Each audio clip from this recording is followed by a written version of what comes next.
Continuamos en la tarde de FM de las Sierras, como siempre con la información de todo lo que acontece en nuestra sociedad. Bueno, uno de los temas que vamos a estar charlando enseguida nomás tiene que ver con aplicaciones de celulares, aplicaciones que lógicamente tienen su prestación, tienen su importancia, nos han cambiado la vida en muchos sentidos. Pero bueno, también está en cómo lo utilicemos, ¿no? Y de eso vamos a estar charlando con Facundo Jaime. ¿Cómo te va, Facundo? Muy buenas tardes. Buenas tardes para vos también. Yo muy bien, gracias a Dios.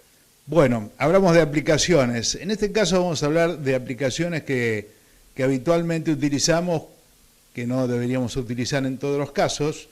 Vos me lo vas a contar todo esto, porque muchas veces arriba de un auto, y a veces solo, digamos que el único conductor, tampoco lo hace el acompañante, suele utilizar este tipo de aplicaciones, por ejemplo, para captar radares, ¿no? Exactamente. En este mes, en el mes de enero, desde el Observatorio Vial de Secaitra, decidimos tocar justamente la cuestión de para qué utiliza la gente las aplicaciones de GPS. Obviamente, año 2023, esto ha ido evolucionando a pasos agigantados. Recordémosle a la gente que hace por ahí no tanto tiempo, unos 10 o 15 años, cuando hablábamos de GPS, hablábamos de un hardware, es decir, un aparato separado del celular, al cual se le tenían que cargar los mapas dependiendo del lugar en donde anduviéramos. Hoy ya las aplicaciones están incorporadas al celular, con un condimento, si querés llamarlo, de interactividad, es decir, el usuario participa en mucha mayor medida que en lo que antiguamente estábamos acostumbrados, y obviamente también estas aplicaciones en su evolución han exhibido y demostrado mayor cantidad de información. Lo que tratamos de averiguar es, con esa información, que hoy ya es mucho más importante, para qué justamente la gente utiliza estas aplicaciones.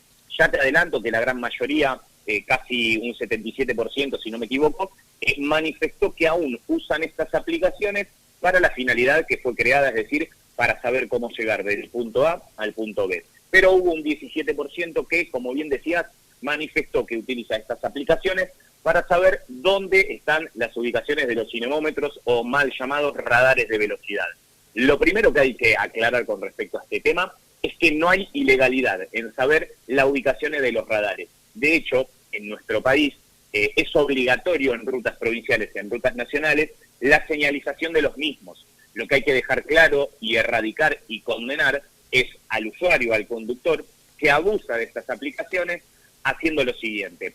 Voy manejando negligentemente a altas velocidades, cuando la aplicación me avisa que viene un radar, bajo la velocidad para que no me sancione, y una vez que atravieso ese punto, sigo manejando negligentemente y a altos niveles de velocidad. Eso es lo que hay que condenar, ese es el comportamiento errático y que hay que tratar de justamente no repetir y no utilizar las aplicaciones con ese fin. Pero sí dejemos bien claro que siempre que estas aplicaciones sean utilizadas con suma responsabilidad y con la atención que se requiere, no hay ilegalidad alguna en tratar de saber dónde están las ubicaciones de los cinemómetros. ¿Esto que vos decís forma parte de las denominadas costumbres argentinas o en otros países ocurre más o menos lo mismo? No, las aplicaciones, a mí por lo menos que me ha tocado en no, digo a la cultura, a esta cultura, no a la aplicación está bárbara, es una herramienta, cada vez nos facilita más la vida. Ah, entiendo. Pero me refiero a esta cultura digamos, de desprevenidos, entre comillas. Bueno, a ver, te hago, digamos, el paralelismo. En otros países las aplicaciones dan la misma información. Lo que sí quizá no es tan habitual en otros países, que acá deberíamos hilar más fino, hablo en general, es que se obligue a la jurisdicción, es decir, al municipio o a la provincia, a señalizar, por ejemplo, las velocidades a las que se va a constatar con un radar. Porque si se presupone, que si vamos a constatar en una avenida, decir que en esa avenida la velocidad es 60 no es tan necesario, o así por lo menos lo entiende la legislación comparada. Pero, de alguna forma, siempre como buenos argentinos que somos, tratamos de darle una vuelta más de rosca, y ese es el mensaje más importante, que en esa vuelta de rosca, por tratar de evitar una sanción, no estemos conduciendo de forma imprudente y con excesos de velocidad que sin duda nos van a predisponer mucho más a protagonizar un siniestro vial. Y justamente en este informe que recibimos nos habla de las 4 distracciones que en algún momento hasta pueden ser fatales, ¿no? Exactamente. Esta cuestión que nosotros preguntamos de los GPS es un disparador automático para traer 2 artículos específicos de la Ley Nacional de Tránsito y de la Ley Provincial de Tránsito, los cuales prohíben pantallas de gran porte y sistemas de comunicación asistidas o manos libres.